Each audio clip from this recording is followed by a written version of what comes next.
बिहार चुनाव पर मंथन कार्यक्रम देख रहे हैं आप।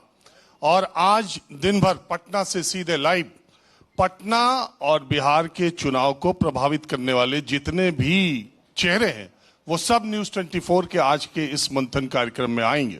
सबसे पहले जो शख्स यहां पर बैठे हैं वो किसी परिचय के मोहताज नहीं है। बिहार चुनाव में सबसे ज्यादा चर्चा प्रशांत किशोर की हो रही है। हमारे साथ पहले ही सेशन प्रशांत किशोर जी का है। प्रशांत किशोर जी जन स्वराज के नेता, सबसे पहले आपका स्वागत है। धन्यवाद। प्रशांत जी, मेरा कहना ये, जैसे एग्जाम होता है पहले के जमाने में, तो एग्जाम से पहले वो गेस पेपर्स की एक कुंजी आती थी कि गेस कर लो, ये 12 सवाल तैयार कर लो। आपने पिछले 1 साल में इतने इंटरव्यू दे दिए हैं, लोगों ने आपके इतने इंटरव्यू ले लिए, देश में सारे नेताओं को मिला के जितने इंटरव्यू लिए उतने आपने दे दिए और लोगों ने ले लिए। तो वो सारे गेस सवाल जो है वो मेरे समझ नहीं आ रहा है कहां से शुरू करूं। तो जितने बोलिए। इसीलिए हम लोग पहले कहते हैं गेस्ट पेपर पढ़ के परीक्षा मत दीजिए। जो लोग टेक्स्ट बुक पढ़ते हैं उनको इस चीज की समस्या आती नहीं है। हम लोग टेक्स्ट बुक पढ़ के एग्जाम देने वाले लोग हैं। तो इसीलिए मैंने भी गेस्ट सवाल सब छोड़ दिए जी। तो अब मैं पहला सवाल आपसे यही पूछता हूं प्रशांत जी। अभी मैं जब बिहार आ रहा हूं यूपी से और बाई रोड, तो रास्ते भर जहां भी उतरता हूं तो सब पूछते हैं कि यार ये प्रशांत किशोर हवा है कि कुछ है जमीन पर, क्या है उनकी भूमिका।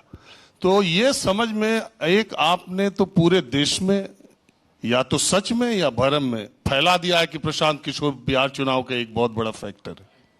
चलिए, कम से कम इतनी चर्चा तो हो रही है कि आप यूपी से चल रहे हैं तो लोग प्रशांत किशोर की ही बात कर रहे हैं, जनसुराज की बात कर रहे हैं। जब आज से 3 साल पहले हम लोग बिहार में आए तब तो आप जैसे बड़े चैनलों ने, बड़े विशेषज्ञों ने इस बात को नोटिस भी नहीं किया होगा कि बिहार में कोई नया प्रयास हो रहा है या हो सकता है। लोग तो यही कहते हैं अरे बिहार में क्या होगा, अरे आए हैं जाएंगे, कौन पूछता है। तो हवा तो आपको दिख रही है, अब हवा के साथ धूल उड़ती हुई भी आपको दिखेगी और धूल के बाद आपको जीत भी दिखेगी। वो कह रहे हैं लोग, ज्यादातर लोग चर्चा करते ये है कि प्रशांत किशोर बिहार के नेताओं का बुखार छोड़ा रहे हैं। नहीं, यहां पर लगी हुई जो होपलेसनेस है वो उसको छुड़ा रहे हैं। समाज के मन में ऐसा जो बैठ गया है कि कुछ नहीं हो सकता है, बिहार नहीं सुधर सकता है, कोई नया प्रयास, नया काम नहीं हो सकता है, उसको छुड़ाने का प्रयास कर रहे हैं। नेताओं से ना मेरी कोई व्यक्तिगत दोस्ती है, ना मेरी कोई व्यक्तिगत उनसे लड़ाई है। व्यवस्था सुधारने का अभियान है। व्यक्ति तो उसमें जो बीच में आ गया वो आ गया। प्रसाद जी, मेरा सवाल आपसे ये, चुनाव मैं बहुत ईमानदारी और साफगोई से स्वीकार करता हूं कि आप चुनाव के बारे में इतने रणनीतिकार हैं, आपको चुनावी राजनीति समीकरण के बारे में मुझसे ज्यादा पता है। लेकिन मैं आपसे ये सवाल पूछना चाहता हूं, पिछले 10 विधानसभा चुनाव देख लीजिए, पिछले 3 लोकसभा चुनाव देख लीजिए, देश में सारे राज्यों के बाइपोलर चुनाव हो रहा है, 2 ध्रुवीय, उसमें तीसरी शक्ति की कहीं कोई जगह नहीं है। आप कोई चुनाव उठा के देख लीजिए। ऐसे में लोगों के बीच में यह सवाल उठता है कि अब प्रशांत किशोर तीसरी ताकत है, बन पाएंगे जब कहीं नहीं बन पाए। आप लोकसभा देखिए, कहीं के विधानसभा चुनाव देखिए। देखिए, देखने का अपना अपना नजरिया है। पूरे देश की बात तो अभी करने का कोई फायदा नहीं है। बिहार को ही देख लीजिए, जहां के चुनाव को आप बाइपोलर बता रहे हैं। पिछली बार बड़ी क्लोज लड़ाई हुई, आपको बाइपोलर लड़ाई दिखी। दोनों दलों को करीब, दोनों फॉर्मेशंस को, दल तो नहीं, गठबंधनों को 36% वोट आया।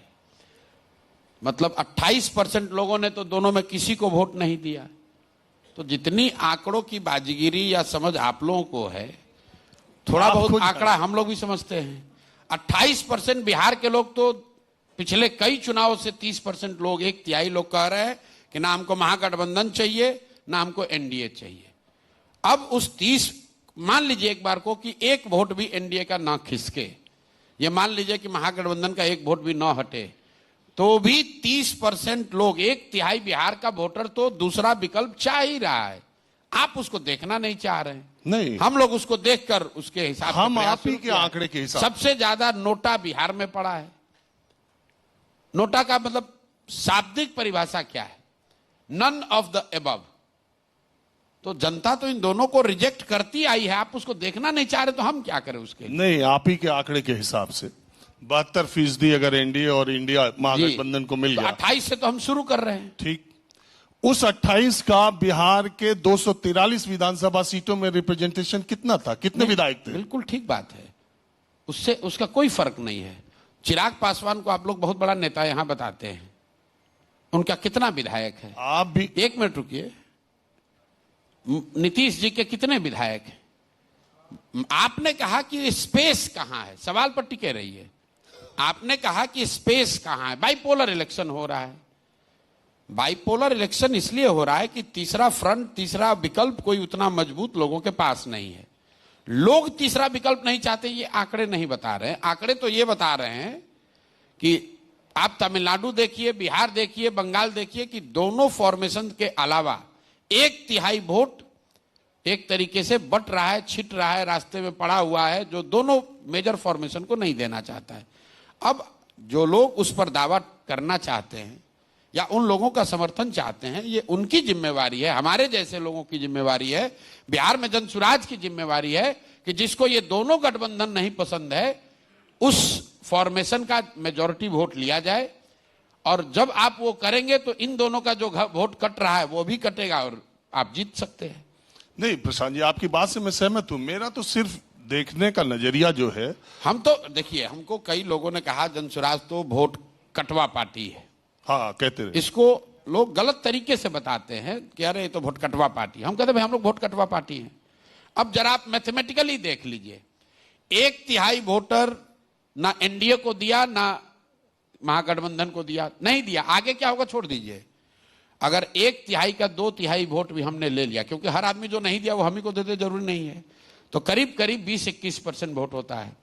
और 5-5% वोट भी लोग का, इन्हीं के डेफिनेशन से, हमारी बात मत चाहिए, इन्हीं के डेफिनेशन से कि हम 5-5% भी इनका वोट काट देंगे तो भी सबसे बड़ा फॉर्मेशन जनसुराज होगा। इसीलिए हम लोग कहते हैं कि हम लोग वोट कटवा पार्टी हैं। दोनों का वोट काटेंगे और इतना काटेंगे कि जो लोग पहले से कटे हुए हैं इन दोनों से, उनके साथ जोड़कर जीत कर आएंगे। आपका देखने का नजरिया है। मैं आपको एक उदाहरण देता हूं। बंगाल के चुनाव में बड़ी चर्चा हुई कि 200 सीट भाजपा जीत रही है। मैं आपको व्यक्तिगत चर्चा, इंटरनल चर्चाओं में जो बात होती थी वो बता रहा हूं, पहले कभी कैमरे पर कहा नहीं, क्योंकि आपने कहा है कि बहुत आप इंटरव्यू देते हैं तो कुछ नई बात बता देते हैं। बंगाल में पूरे देश में लोगों ने कहा भाजपा को 200 सीट आ रही है। मेरे जो साथी मित्र हैं, एनालिस्ट हैं, समर्थक हैं, मेरे डेटा क्रंचर हैं, वो भी, उन्होंने जब भी मेरा आकलन सुना कि मैं कह रहा हूं कि भाजपा को 100 सीट नहीं आएगा, तो कहा भैया लग रहा है आपसे गलती हो रही है। मैंने ऐसा क्यों? बोला कि एकदम आंधी है भाजपा की।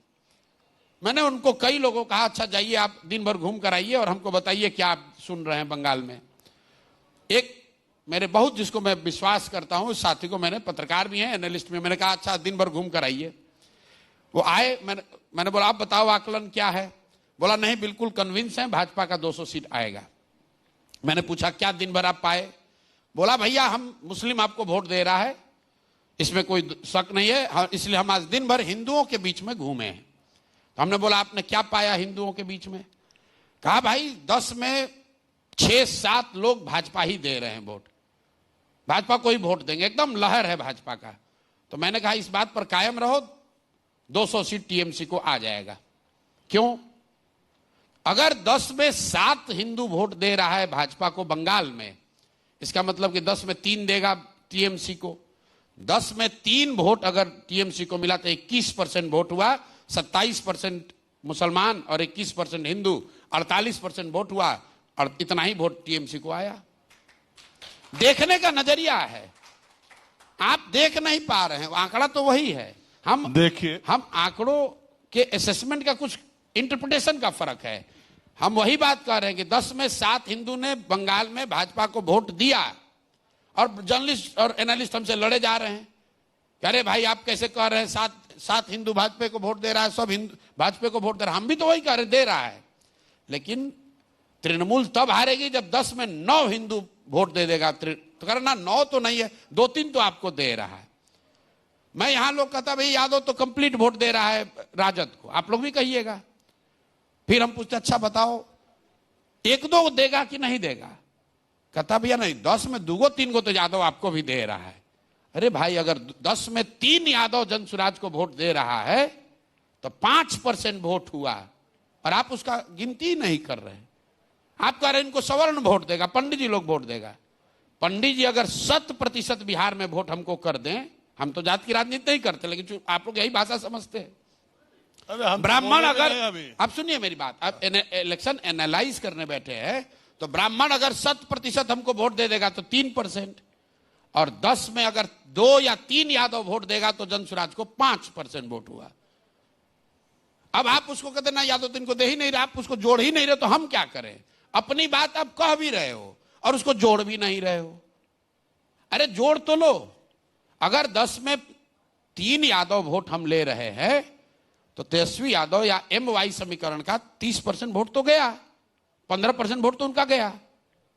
आप उसको काउंट कीजिए। यही बात मैं कह रहा हूं, जितने लोगों ने NDA को और महागठबंधन को वोट नहीं दिया है उसका 2/3, और इन दोनों फॉर्मेशन से 1/3 वोट अगर हमने खींचा तो हम लोग 40% वोट लेकर आएंगे।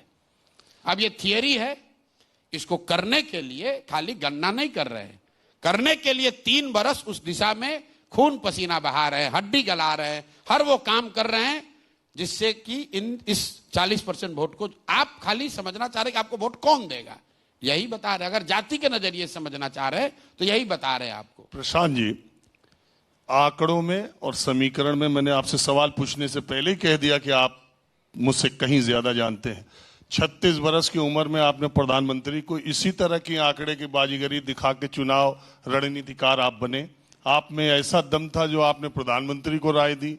नीतीश कुमार, जितने साल उनकी राजनीति में हो गए थे उतनी उम्र में आपने नीतीश कुमार को राय दी, लालू यादव को। तो आपसे तो इस मामले में मैं बात नहीं कर सकता, लेकिन आप भी बहुत सुविधापूर्ण तरीके से, पूरे सुविधापूर्ण तरीके से, जहां सीट का मामला हो रहा है वहां सीट बता रहे हैं, जहां परसेंटेज का मामला, मैं मानता हूं कि 12% वोट, 14%, 16% प्रशांत किशोर को वोट आ जाए, सीट ना आए। चलिए मान लिए ना, नहीं सीट ना आए तो आप मान लिए। आप परसेंटेज देखिए, आपने शुरू कहां से किया था कि देश में तो राजनीति बाइपोलर है, एक भी कोई जगह ही नहीं, आप काहे इसे प्रयास कर रहे हैं? अब आप वहां से 2 मिनट के अंदर 15% पर आ गए। नहीं, मैं ये कह रहा हूं चिराग पासवान को भी वोट बहुत मिले थे। अब 1 मिनट रुक जाइए। और एक विधायक जीता, भाग्य गलत जानकारी आपको।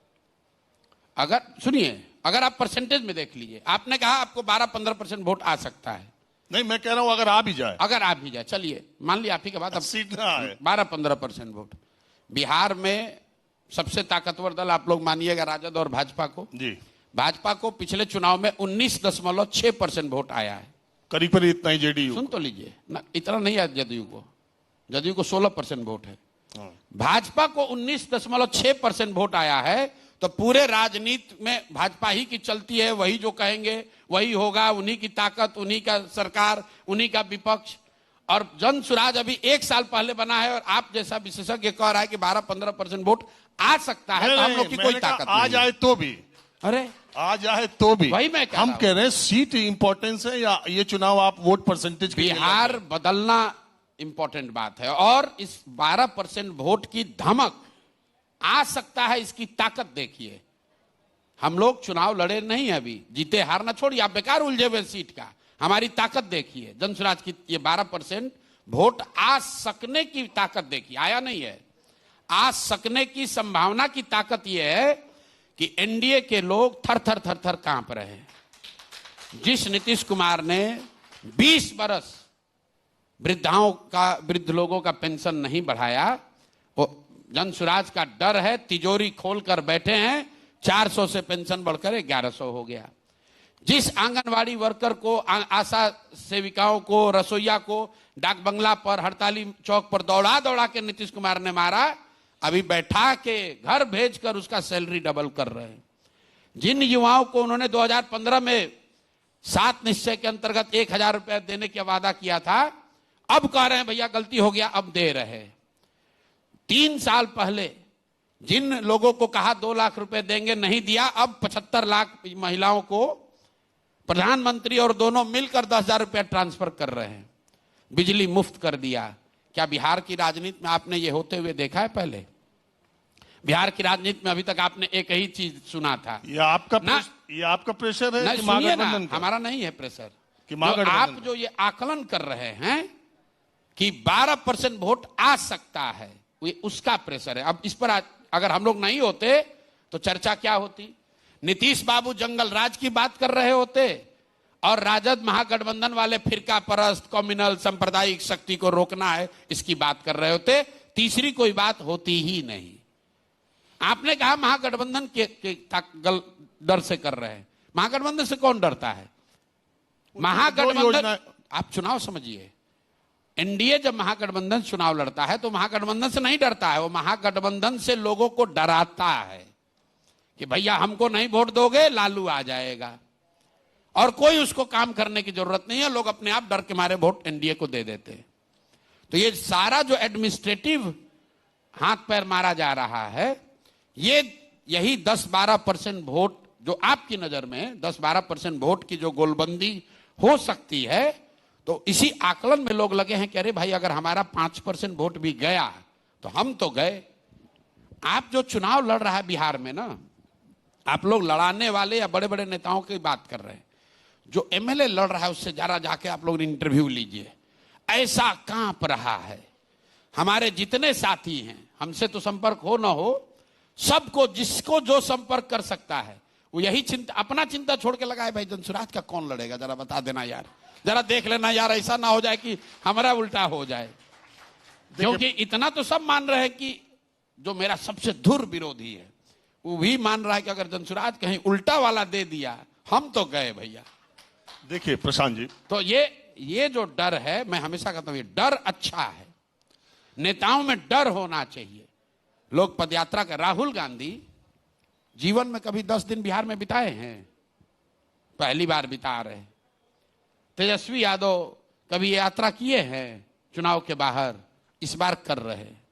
जाकर देखिए कि कैसे कैसा लोग नीचे प्रचार कर रहा है। पहली बार नेता लोग गली में, गांव में, शहरों में दिख रहे हैं। क्यों? क्योंकि मालूम है जनसुराज आ जाएगा, सुने ना, गब्बर आ जाएगा। प्रशांत जी, अब एक सवाल मैं खुद या देश में सारे लोग जो आपको सुनते हैं, देखते हैं, अब वो इसको एक वेलकम स्टेप के तौर पे मानते हैं कि प्रशांत किशोर जैसा राजनीति में आदमी आए, पढ़ा लिखा या अपने क्राफ्ट का इतना एक्सपर्ट आदमी जिसने अपना एक मुकाम हासिल किया है, ऐसे लोग राजनीति में आए, ये वेलकम स्टेप। लेकिन दूसरी तरफ ये भी है कि आप जब से आए तब से जो परसेप्शन आपके बारे में बनाया गया, मैं देखता रहता हूं, हालांकि वो सब सवाल न मैं पूछता हूं न मेरी कोई मंशा है। जब आप यहां आए तो एक पक्ष ने आपको कहना शुरू किया, कोई उसके पहले नहीं जानता था, जैसे रवि किशन है ना, जब वो लोकसभा का चुनाव लड़ने गए तो बस रवि किशन के आगे कोई नहीं जानता था। जब गोरखपुर लड़ने गए तो कहने लगे मैं रवि किशन शुक्ला हूं, क्योंकि उससे पहले एक शुक्ला जी हार गए थे, तो अपना नाम शुक्ला बताने लगे। आप यहां आए, आप प्रशांत किशोर के तौर पे जाने गए, पीके। जैसे ही आपने राजनीति में एंट्री की, यहां के एक पक्ष के लोग कहने लगे अरे वो तो प्रशांत किशोर पांडे हैं। मैं उस पे नहीं जाता, मैं इन चीजों पे महत्व नहीं रखता। नहीं, एक बात सुन लीजिए, ऐसा नहीं है कि मेरा नाम प्रशांत किशोर पांडे और हम प्रशांत किशोर बता रहे हैं, ना हम पांडे जोड़ते हैं ना हटाते हैं। एक लाइन में समझ लीजिए, मेरी जाति ना मेरी ताकत है ना मेरी कमजोरी है। तो जो उसको मेरी, जैसे जिनका आपने उदाहरण दिया, वो उन्होंने शायद नाम इसलिए जोड़ा कि उनको पंडितों को प्रभावित करके वोट लेना है। मैं कह रहा हूं ना मेरी ये ताकत है और ना मेरी कमजोरी। आप मुझे पांडे कह के डरा भी नहीं सकते हैं और पांडे कह के उत्साहित भी नहीं कर सकते। मैं प्रशांत किशोर हूं, बिहार का बेटा हूं और अपनी समझदारी, अपने हुनर, अपने पराक्रम, अपने प्रयास से कुछ नाम अपने लिए बनाया है। इस मिट्टी का कर्ज है, उसको वापस करने के लिए एक ईमानदार कोशिश करने आया हूं। आप पांडे लिखिए, चौबे लिखिए, राम लिखिए, मुझे भी कुशवाहा लिखिए, हमको उससे कोई फर्क नहीं है, क्योंकि हम वो राजनीति करते नहीं है।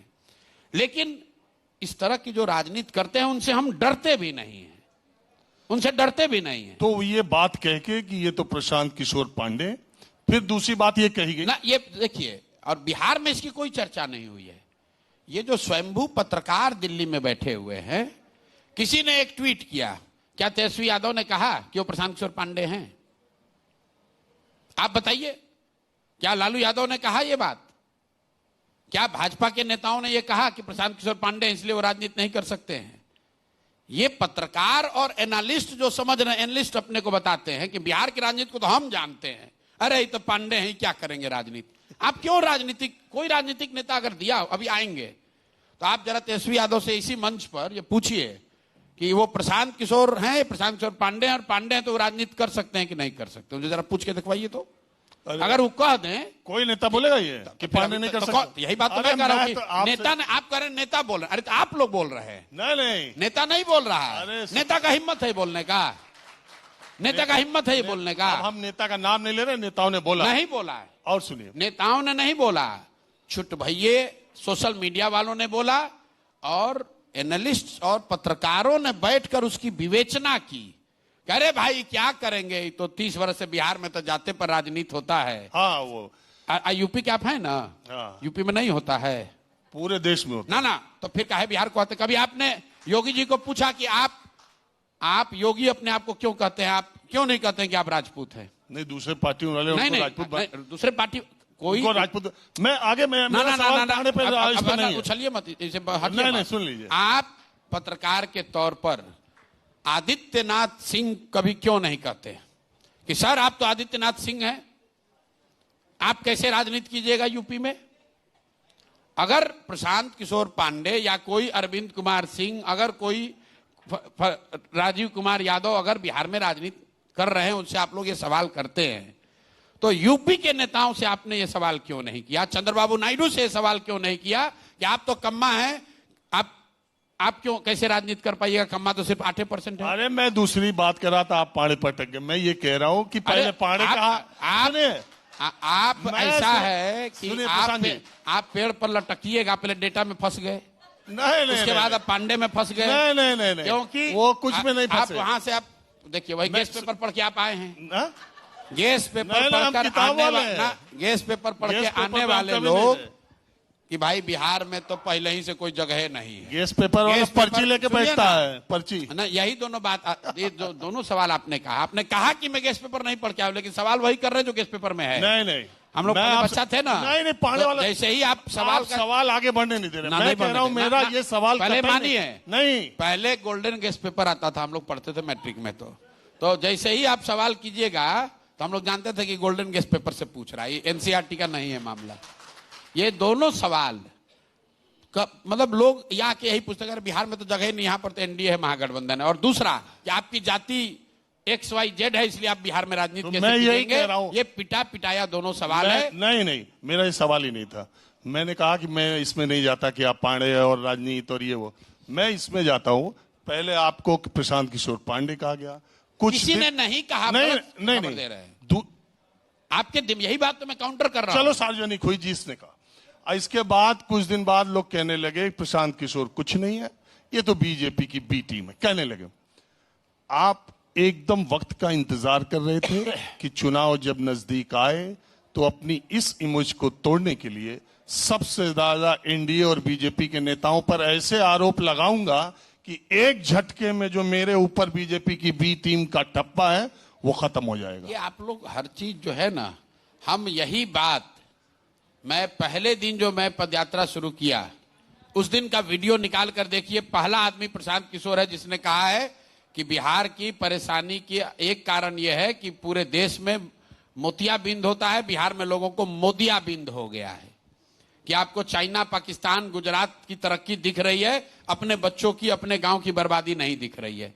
लेकिन आपको तो उसमें रुचि थी नहीं देखने में। नहीं, आपका हर वीडियो मैंने देखा। अगर देखा है तो आप ये कैसे कह सकते हैं कि हम उस समय भाजपा पर अटैक नहीं कर रहे थे? अरे अभी जो अटैक किया है, आप राज्यपाल के यहाँ जा रहे हैं कि डिप्टी सीएम को जल्दी हटाओ। आप हम कहा कह रहे हैं? आपकी पार्टी की हमने ये कहा। आप अशोक आप ये बताइए, आप देश के नागरिक होने के नाते, छोड़िए 1 मिनट को, मानिए कि आप पत्रकार नहीं है, क्या आप चाहेंगे कि किसी व्यक्ति पर जिस पर की जो 7-8 हत्याओं का अभियुक्त है, आरोपी नहीं, अभियुक्त है, जेल में रहा है, और जेल से उसको इस बात के लिए बरी किया गया क्योंकि उसने एक सर्टिफिकेट, गलत सर्टिफिकेट दिया कि मैं 15 साल का हूं, 1995 में। 1995 आपका वीडियो देखा? रुकिए, और फिर 2020 में आप जवाब दे दीजिए अपने दर्शकों को कि क्या ऐसे व्यक्ति को, मैं आपके ही वीडियो को आगे बताता हूं, आपने उसी वीडियो में कहा है कि 2020 में यही हलफनामा डालते हैं कि 51 साल के हो गए। नहीं, सिर्फ ये बोला है ना, सिर्फ हलफनामे की बात नहीं है। हाँ। हलफनामा का तो वो ये भी जवाब दे सकते हैं कि वोटर लिस्ट में जो उम्र था उसके हिसाब से हमने भर दिया। इस बात की गंभीरता को आप समझिए। 1995 में उनकी आयु थी 26 साल, 7 लोगों की हत्या हुई। तारापुर में 44/1995 केस नंबर है, उसमें वो गिरफ्तार किए गए, जेल में भेज दिए गए। वो सब नहीं रुकिए, बात पूरा देश सुन चुका है। नहीं, दो बार सीजेएम ने बेल रिजेक्ट किया। उसके बाद जुवेनाइल कोर्ट में इन लोगों ने एक डॉक्यूमेंट लगाया, फेक एडमिट कार्ड, जिसमें इनका डेट ऑफ बर्थ 1981 बताया गया। और ये दस्तावेज सुप्रीम कोर्ट से निकले हैं, लोग नहीं जानते हैं। सुप्रीम कोर्ट के दस्तावेज में लिखा हुआ है कि सम्राट कुमार मौर्य, बिहार विद्यालय परीक्षा समिति ने एक डॉक्यूमेंट सबमिट किया कि सम्राट कुमार मौर्य करके एक व्यक्ति प्राइवेट स्टूडेंट के तौर पर इस एग्जाम दिए, 364 नंबर आया, ये मैट्रिक फेल हो गए। लेकिन उसके आधार पर सुप्रीम कोर्ट में ये इन्होंने स्थापित कर दिया कि ये नाबालिग है। इनके विरोधियों ने किया। आपने पूरी बात सुनी नहीं रहे, आप घबराए हुए हैं। आप बोलिए, आप चाहते हैं कि आपकी ये बात हर जगह हर प्लेटफॉर्म पे जाए, तो आप यहाँ भी बोल लीजिए। ये चीज जनता को पता है, जो बात वो बता रहे हैं कि तो पहले से पता है कि हम नाबालिग थे, हमको मिनिस्ट्री से हटाया गया। लेकिन जो बात वो छुपा रहे हैं कि ये शुरुआत में कि वो नाबालिग है, ये इनके विरोधियों ने नहीं किया था, इन्होंने खुद से डॉक्यूमेंट खगड़िया के कोर्ट में डाला था। वो बात वो नहीं बता रहे हैं, जिसके आधार पर उनको जेल से बरी किया गया।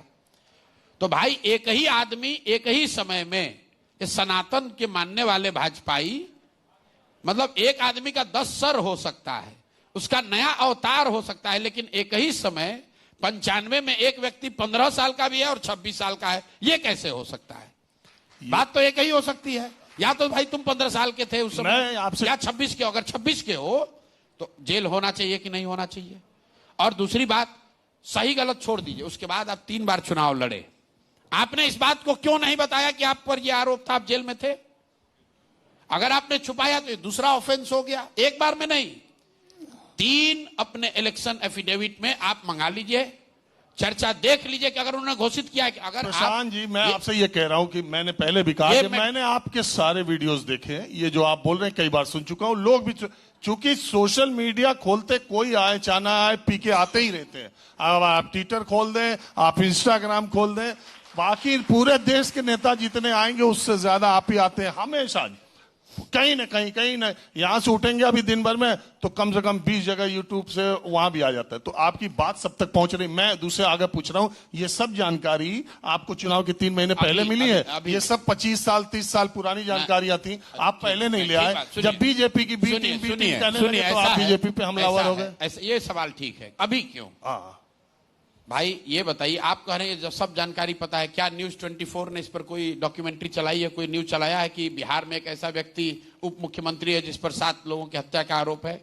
भाई 95 की घटना है, आपको क्या मालूम हम लोग को कितने पापड़ बेलने पड़े हैं ये डॉक्यूमेंट निकालने में? तो आप लगे थे? कितनी लाइब्रेरी, नहीं, लोगों ने जब वहां हमको सूचना दिया उसके बाद कितनी लाइब्रेरियों की खाक हम लोगों ने छानी है, उन पत्रकारों तक पहुंचे हैं जिन्होंने इसको रिपोर्ट को कवर किया है। आज के तारीख में तारापुर के उस इलाके में डर के मारे इनके कोई बोलने को नहीं तैयार है।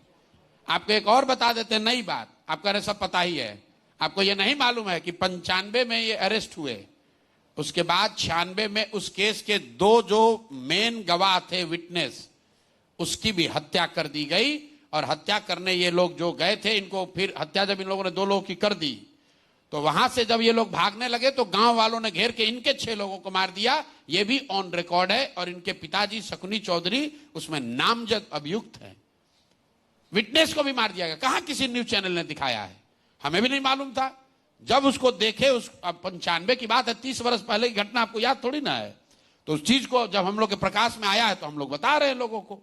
अच्छा, अब सम्राट चौधरी भी आएंगे, वो अपनी बात रखेंगे। आप तो इतना ज्यादा उनके ऊपर कर ही दिए तो उन तक बात पहुंचेगी, वो यहाँ आएंगे। वो ये नहीं बताएंगे, वो ये बताएंगे प्रशांत किशोर सौदागर है, प्रशांत किशोर कुकुरमुत्ता है। अरे भाई, प्रशांत किशोर कुकुरमुत्ता है, सौदागर छोड़ दो, तुम बताओ तुम कौन हो?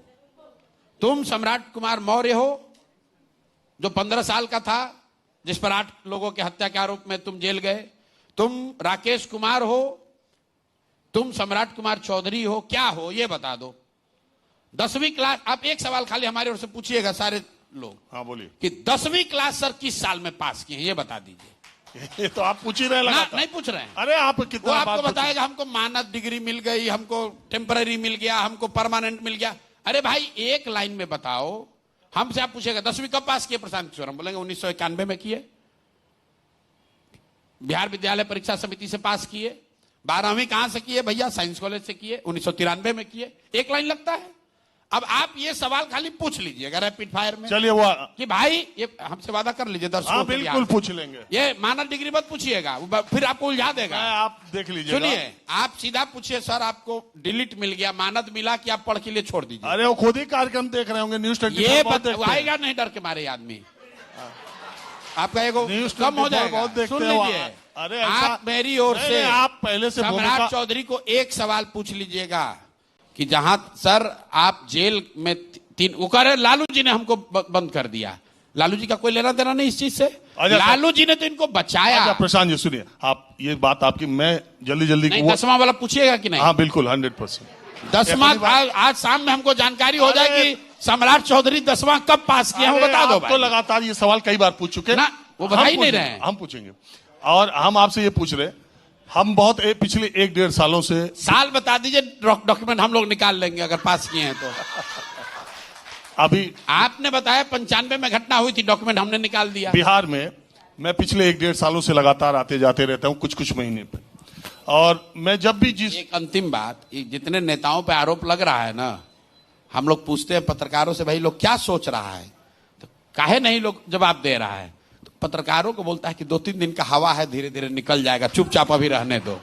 तो ये लोग सोच रहा है कि ये निकल जाएगा, हम निकलने नहीं देंगे। जैसे आपको नहीं छोड़ रहे हैं वैसे इनको निकलने नहीं देंगे, अभी जाके केस करेंगे। नहीं छोड़ रहे हैं। देखिए बैठे हुए गिरी जी यहाँ के सबसे बड़े यहाँ के जेठमलानी हैं, हम लोग केस करेंगे, हम लोग छोड़ने वाले थोड़े हैं। प्रशांत जी, मैं पिछले 1-1.5 सालों से आते जाते रहता हूं बिहार, और मैं बहुत सारे जिलों में गया, तो अक्सर से जिस भी होटल में मैं रुकता हूं, मैंने देखा कि वहां जनसुराज की भी गाड़ी पीली वाली खड़ी रहती है और यंग लड़के होटल में रहते हैं। मैं अभी की बात नहीं कर रहा हूं, 1 साल पहले की, 3 साल से। तो मैंने सोचा कई बार, तो सुबह नाश्ते जब जाते हैं तो मैंने उनसे पूछा कि भैया तुम लोग करते क्या हो, तो वो एकदम ऑफिस की तरह 10 बजे गाड़ी में बैठ के निकल जाते हैं और 6, साढ़े 6, 7 बजे लौट के आते हैं। तो मैंने एक दिन पूछा, आज की बात नहीं है, कुछ महीनों पहले की, तो उन्होंने कहा सर हम डेटा कलेक्ट करते हैं। हम 1 मिनट पूरा बोल लेने दीजिएगा। वो कहते हैं कि हम डेटा कलेक्ट करते हैं, हम गांव में जाते हैं, उनका मोबाइल नंबर लेते हैं, उनका नाम लेते हैं, उम्र लेते हैं, एक डेटा, और उसको डेटा फीड करते हैं। फिर अभी कुछ दिन पहले फिर एक होटल में मिल गया आपका साथी, तो मैंने पूछा तो उसने कहा कि अब हमारे पास 1.25 करोड़ से ज्यादा लोगों का डेटाबेस जनसुराज के पास तैयार हो गया। ये काम, ये डेटाबेस का आप बहुत, जो दूसरों के लिए कर रहे थे वो इस बार आप लोग समझदार होकर भी मतलब नासमझ हैं कि 1.5 करोड़ डेटा लेने के लिए प्रशांत किशोर इतने मूर्ख हैं कि गाड़ी लगा के घर घर डेटा कलेक्ट कराएंगे। यहाँ पटना बैठे हम आपको 6 करोड़ का डेटा दे देते हैं। नहीं तो क्या कर रहे थे, वो क्या कर रहे थे, मैंने कहा उन्होंने बताया। अरे सुनिए, उसने क्या बताया अपने हिसाब से आपने समझ लिया। हाँ, वो उनका काम ये था कि समाज में हर वो व्यक्ति जो बदलाव चाहता है, जिसके बारे में समाज ने कहा कि नहीं ये अच्छे व्यक्ति हैं, ये कुछ कर सकते हैं, आपकी मदद कर सकते हैं, उनकी जानकारी इकट्ठा करना और उनके पास जाना दिन भर, और उनको जनसुराज की ओर से, प्रशांत किशोर की ओर से निमंत्रण देना, संदेश देना कि मेरे भाई बिहार में एक ऐसा प्रयास शुरू हो रहा है, क्यों नहीं आप भी आकर इसमें जुड़ रहे हैं। और वो जो आप कह रहे डेटा कलेक्ट हुआ, डेटा नहीं कलेक्ट हुआ, 1 करोड़ 40 लाख ऐसे लोग जनसुराज के निमंत्रण को स्वीकार करके इसका हिस्सा बन गए। आपको लग रहा है कि हम इतना बेवकूफ है कि डेटा कलेक्ट करने के लिए इतना मेहनत कर रहे हैं। डेटा के पीछे जो नाम 40 लाख का आंकड़ा आपको कहां से आया बिना डेटा के? अरे आप उल्टे बात कैसे? आप देश की आबादी 130 करोड़ है, वो भी एक डेटा है, लेकिन 130 करोड़ आदमी आपके साथ आ गया है। 130 करोड़ लोग आबादी है, इसको जानने के लिए आपको गाड़ी लगाना, लाल पीला नहीं करना है। यहां पर डेटा बेचने वाले बैठे हुए हैं, आपको चाहिए तो हम भी आपको 5 करोड़ का डेटा दे देते हैं, नाम नंबर के साथ। जिन लोगों का वो डेटा है, जिन लोगों की वो जानकारी है, उनसे मिलना, उनसे बात करना, उनसे विचार और इस प्रयास से उनको जोड़ने के प्रयास के लिए ये सैकड़ों लोग गाड़ियों से, हाथी से, घोड़े से, पैदल घूम रहे हैं, जिसमें मैं भी 3 साल गया हूं, गांव-गांव गया हूं। आप अच्छे शिक्षक हैं, आपको बोला आप आइए भैया जुड़िए। तो हमने किसी से कहा, लेकिन आप लोग क्या है उसको कैसे किया? प्रशांत किशोर डेटा कलेक्ट कर रहा है। अरे भाई, प्रशांत किशोर को डेटा कलेक्ट, दिल्ली में बैठेंगे, आप बोलिए किस राज्य का, किस जिला का कौन डेटा चाहिए, आपको दे देंगे। तो आप ये काम ही एक ही है। हमारा काम क्या भाई, मार्केट में उपलब्ध है, सरकार दे रही है। अब सुनिए, मैं किसी से कह रहा था कि भाई प्रशांत किशोर की पहुंच 1.5 करोड़ वोटरों तक तो बहुत 6 महीना पहले मैं गया था, हो गई वोटर थी। तक नहीं, अब फिर जानकारी, डेटा, वोटर और सदस्य तीनों में फर्क है। जन सुराज में 1,45,00,000 लोग इसके सदस्य हैं, जिसमें से 45 लाख लोग तो वो लोग हैं जिन्होंने अपने से 10 रुपया देने के बाद इसकी सदस्यता स्वीकार की है। तो ये जो आप पूरी प्रयास को आप डेटा चोरी और डेटा चोरी नहीं, या आप अपने मुंह से बोल रहे हैं, मैंने तो कहा आपके पास है। अरे हम लोग रोज सुनते हैं ना बात, दूसरे लोग कहते हैं। आप डेटा कह के क्या कहना चाह रहे हैं हम जान नहीं रहे हैं। नहीं, हम कुछ नहीं कर रहे। इतना मत हम। अरे आप हमारे आगे अरे सुनिए, आपकी आदत है। अरे सुनिए, आप मेरी बात पूरा बहन से सुनिए। हाँ, ये डेटा कलेक्ट करने का अभियान नहीं है, ये बिहार के उन लोगों को कलेक्ट करने का अभियान है जो बिहार को बदलना चाहते हैं। ठीक। और वो उसमें 1,45,00,000 लोगों को हम लोगों ने इकट्ठा किया है। ठीक। अब क्या कहा, मैंने किसी से कहा कि आपकी पहुंच बहुत ज्यादा लोगों तक है, तो उन्होंने कहा, क्या कहा कि अरे यार 1 करोड़ महिलाओं के अकाउंट में तो एनडीए ने चुनाव से पहले 10,000 डाल दिया। 10,000 ज्यादा काम करेगा कि पहुंच ज्यादा काम करेगा? ठीक है, तो ऐसा है 75 लाख, पहले तो आंकड़ा ठीक कर लीजिए। 75 लाख महिलाओं को। कुछ लोग बता रहे हैं कि भारी मास्टर स्ट्रोक है, सारे महिलाओं को एनडीए ने, नीतीश ने, मोदी ने पैसा दे दिया। तो देखिए, जो आदमी बोलता है तो उसकी समझ भी नहीं है कि बिहार में 75 लाख महिला नहीं रहती है, 6.5 करोड़ महिला रहती है। तो कुछ महिलाओं को, 6.5 करोड़ महिलाओं में से 75 लाख महिलाओं को 10,000 रुपया दिया गया। इसको मास्टर स्ट्रोक बताया जा रहा है। है तो कर्जा भी। सुन तो लीजिए भाई, 21 नवंबर 2022 को नीतीश कुमार ने विधानसभा में खड़े होकर कहा कि जातीय जनगणना के आधार पर 94 लाख परिवार यहां गरीब हैं, इनको 2-2 लाख रुपया दिया जाएगा। बिल्कुल। तो आपको मिलना था 2 लाख रुपया 2022 में, 2 साल तक आपको कुछ नहीं मिला। वो 2 लाख के बदले में आपको हमने दे दिया 10,000 रुपया। तो आप हमसे खुश होंगे कि नाराज होंगे? ये मास्टर स्ट्रोक है कि अपना सेल्फ गोल है? वो तो कह रहे, आप देख लीजिए, सरकार आने के बाद वो 2 लाख की। तो भाई, तो 22 में भी कहे थे। तो हम लोग तो पहले जनसुराज कह रहा है गांव-गांव जाके कि चुनाव का समय है, नेताजी लोग 500, 1000, 1,500, 2,000, 5,000 रुपया लाकर देगा। जो विपक्ष में है लूटा है, तेजस्वी, राजद, कांग्रेस वाले जो पहले से लूटे हैं वो 500, 1000, 2,000 बांटेंगे। जो सरकार में वो 5,000, 10,000 बांटेगा। लेकिन भाई पैसा ले लेना है, लेने के बाद अपने बच्चों के लिए जाके वोट कर देना है। हमारे वरिष्ठ, क्योंकि 10,000 रुपया से तो जीवन नहीं चलेगा। बिहार के लोग इतने मूर्ख हैं कि 10,000 रुपया दे दीजिएगा तो उसका जीवन चल जाएगा। आप लोग तो यही ना समझ रहे हैं। आप बताइए, आंध्र प्रदेश में जगन मोहन रेड्डी ने 2.25 लाख करोड़ रुपया ट्रांसफर किया लोगों के अकाउंट में। जगन मोहन रेड्डी को कितना सीट आया? 11। राजस्थान में अशोक गहलोत ने 1 साल तक अपनी तिजोरी खोल दी, जिसको जितना पैसा है लेना है ले लो। कितना सीट आया आप देख लीजिए। मेरे भाई, जितना समझदार आप और हम हैं, इससे ज्यादा समझदार जनता नहीं। वो महिलाओं की बात दूसरी, जनता को भी, महिला भी तो जनता ही है ना। हाँ, लेकिन खाली महिला इनसे ज्यादा होशियार है। देखिए, महिला जो है ना, लाड़की बहना योजना, लाडली बहना योजना कितना काम करी? कैसे काम कर गया बताइए जरा। महाराष्ट्र में क्या हुआ? मध्य प्रदेश में, महाराष्ट्र आपको ज्यादा जानकारी है। महाराष्ट्र में क्या हुआ जरा बताइए। महाराष्ट्र में महिलाओं को 10,000 रुपया तो नहीं दिया गया, 1,500 रुपया लाडली बहना के नाम पर उन्होंने देने की घोषणा की और 4 महीना लगातार वो पैसा गया। 4 महीना लगातार वो पैसा गया है। अभी आप चुनाव के सामने सीधे 10,000 डाल दिए। इससे क्या होने वाला है? इससे क्या होने वाला है? और ये कहां पर रिसर्च करके आया कि वो लाडली बहना के वजह से ही महाराष्ट्र जीता गया? कांग्रेसी तो ये कह रहे हैं कि वोट चोरी की वजह से जीता गया। राहुल गांधी तो ये कह रहे हैं कि महाराष्ट्र वो जीते ही नहीं, वो बहना का स्कीम का कोई असर नहीं है, तो वोट चोरी से जीते हैं। अच्छा, हमारे वरिष्ठ सहयोगी सुकेश रंजन एक सवाल आपसे लेंगे। तो भारी बिहार के विशेषज्ञ हैं सुकेश जी। ऐसा करके पहले ही आप डरा देते हैं लोग। हाँ, पहले गियर में लेना इसको ये बोल। बुलडोज करने की आपकी स्ट्रैटेजी जो है, हाँ, ये खैर आपकी स्ट्रैटेजी पहले गियर में लेते हैं। आपने पढ़ाई ही उसी की है। आपने शुरुआत में कहा कि आंदोलन की जब आपने शुरुआत की तो आंदोलन नहीं, प्रयास दोनों में फर्क है।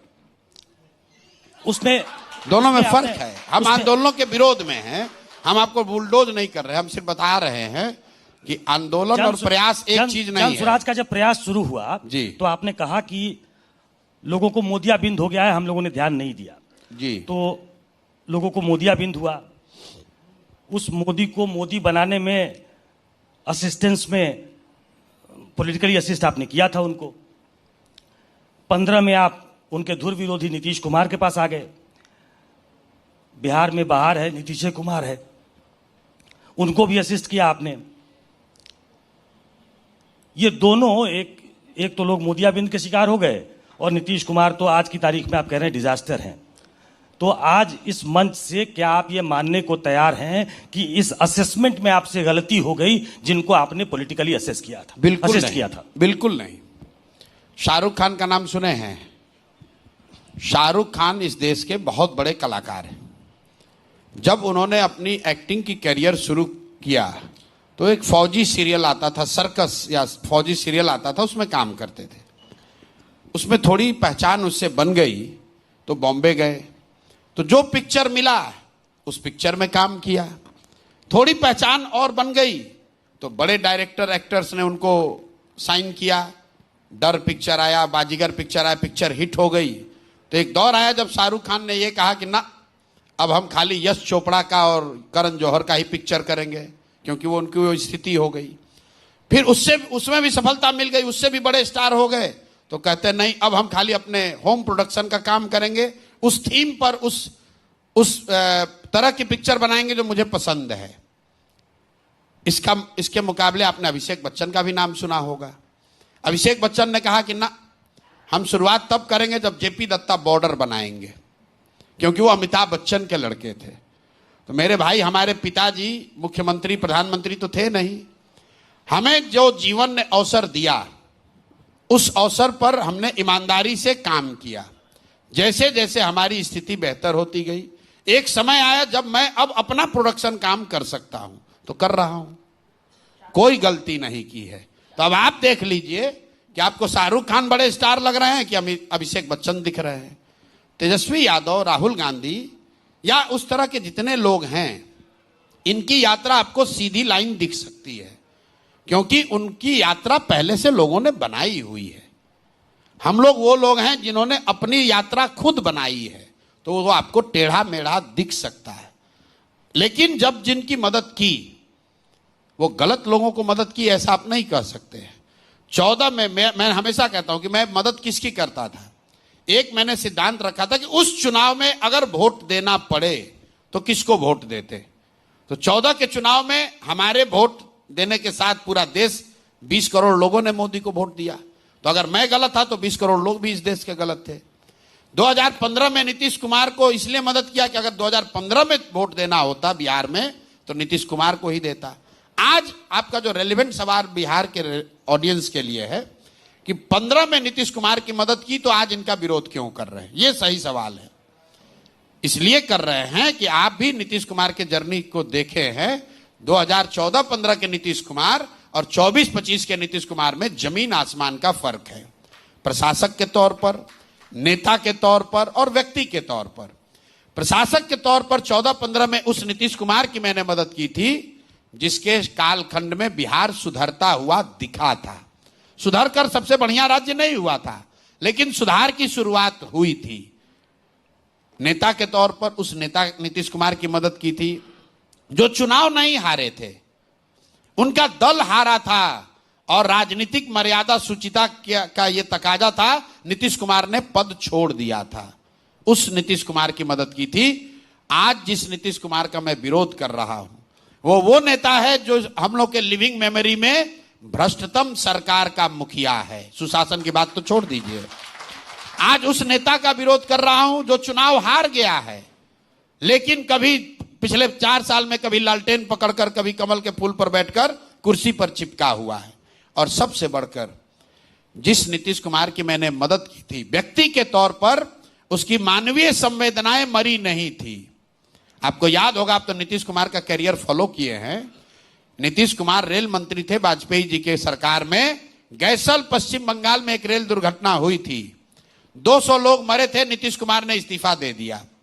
वाजपेयी जी ने इस्तीफा अस्वीकार किया था, तो नीतीश कुमार ने आप जैसे पत्रकारों को कैमरे पर कहा कि 200 लोग मर गए, मैं कैसे इस पद पे कुर्सी पे बैठ सकता हूं। उस नीतीश कुमार का समर्थन किया था। आज उस नीतीश कुमार का विरोध कर रहे हैं जो कोविड के दौरान हजारों लोग बिहार के मारे मारे फिर रहे थे। नीतीश कुमार अपने बंगले से बाहर नहीं निकले। उस नीतीश कुमार का विरोध कर रहा हूं कि मुजफ्फरपुर में छोटे बच्चे डूब कर मर जाते हैं, ये आदमी वहां से 10 किलोमीटर दूर है, मिलने नहीं जाते हैं।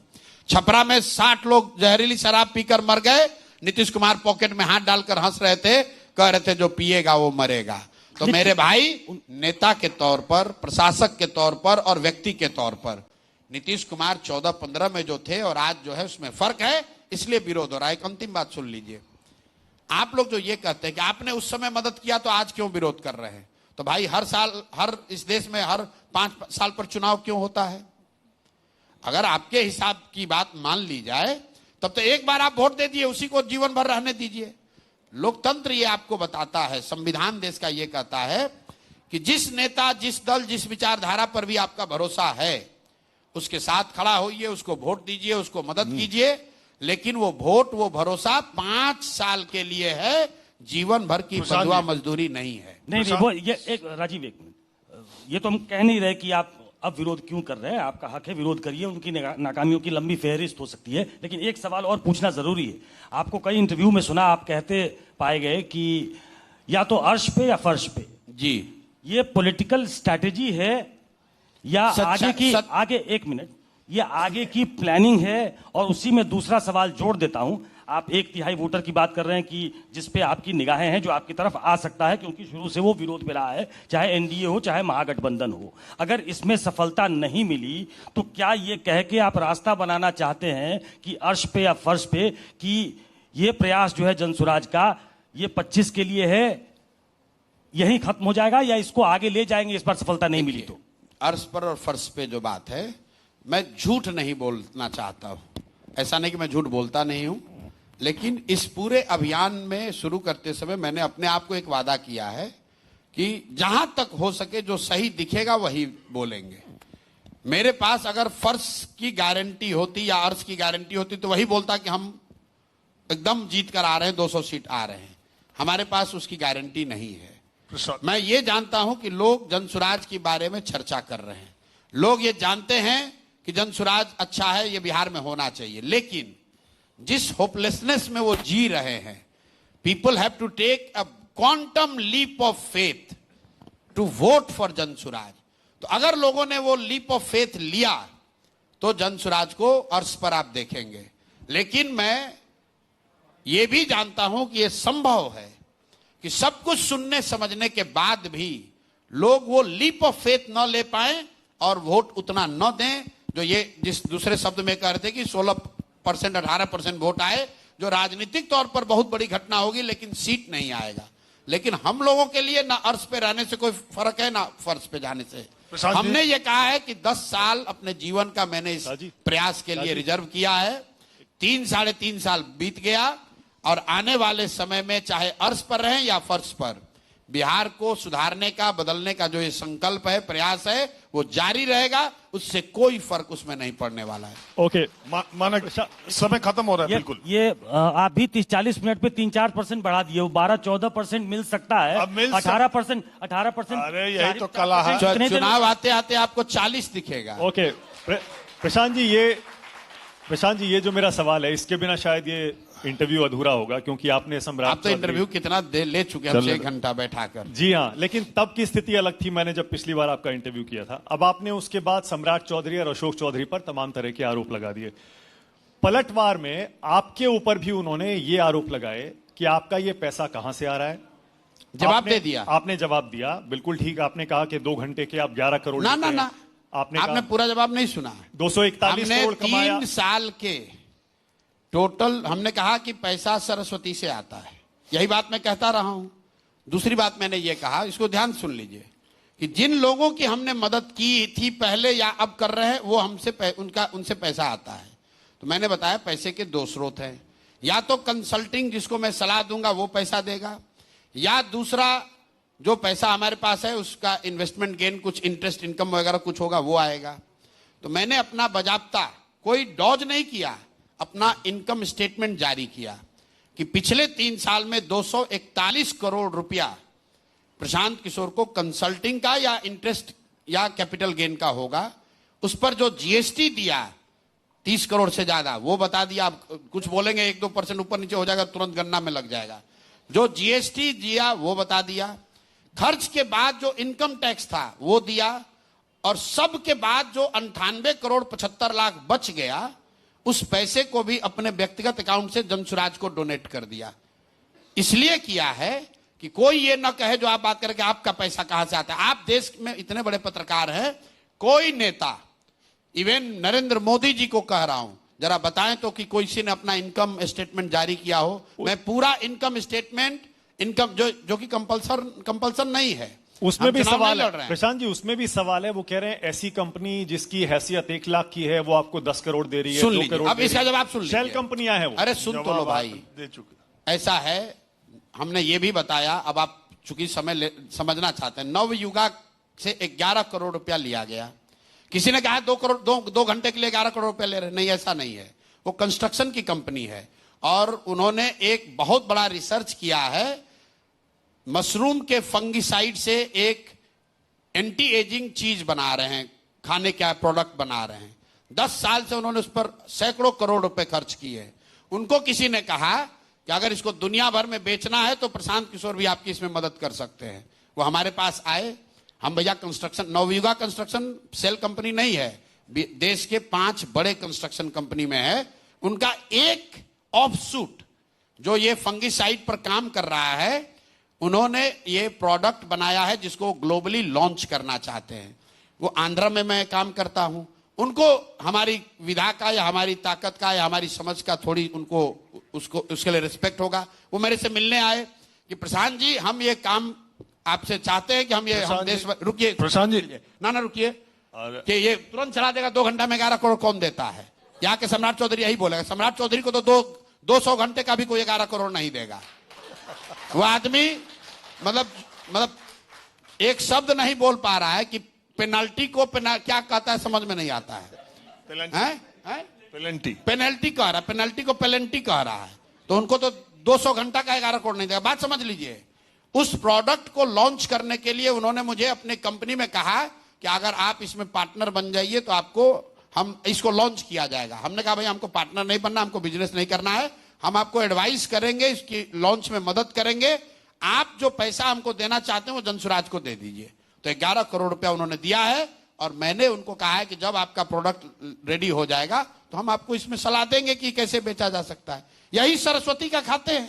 देखिए प्रशांत किशोर जी, हम लोग सरस्वती के उपासक हैं। प्रशांत किशोर जी, बालू और शराब माफिया का काम नहीं करते हैं। 1 मिनट प्रशांत किशोर जी, समय खत्म हो गया। दूसरी बात यह है कि ये काम आईटी, सीबीआई और ईडी का है। आप समझ ही रहे हैं सबका काम कब शुरू होता है। पत्रकारों का पहले मैं आपसे ये कह रहा हूं, आज सबसे इतना ही इन्वेस्टिगेशन तेजस्वी यादव से भी पूछिएगा कि आपके आरजेडी का बजट कितना है और ये पैसा कहां से आया है। सम्राट चौधरी से पूछिएगा कि जो भाजपा का, तुम तो हो नहीं, भगोड़ा बाहर से आया है, लेकिन भाजपा जो 3000 करोड़ रुपया लेकर जमा कर रही है वो पैसा किसने दिया है? वो बिहार का किसान लोग पैसा दिया है भाजपा को। हम तो बता रहे हैं कि प्रशांत जी, समय खत्म हो गया। और अगर ग्रिल कीजिएगा तो वो भी बताएंगे कि कितना घंटा, क्या सलाह दिए, कहां से पैसा लिए। गलत नहीं करते हैं, इसीलिए इनका दम नहीं है कि हमको डरा सकें।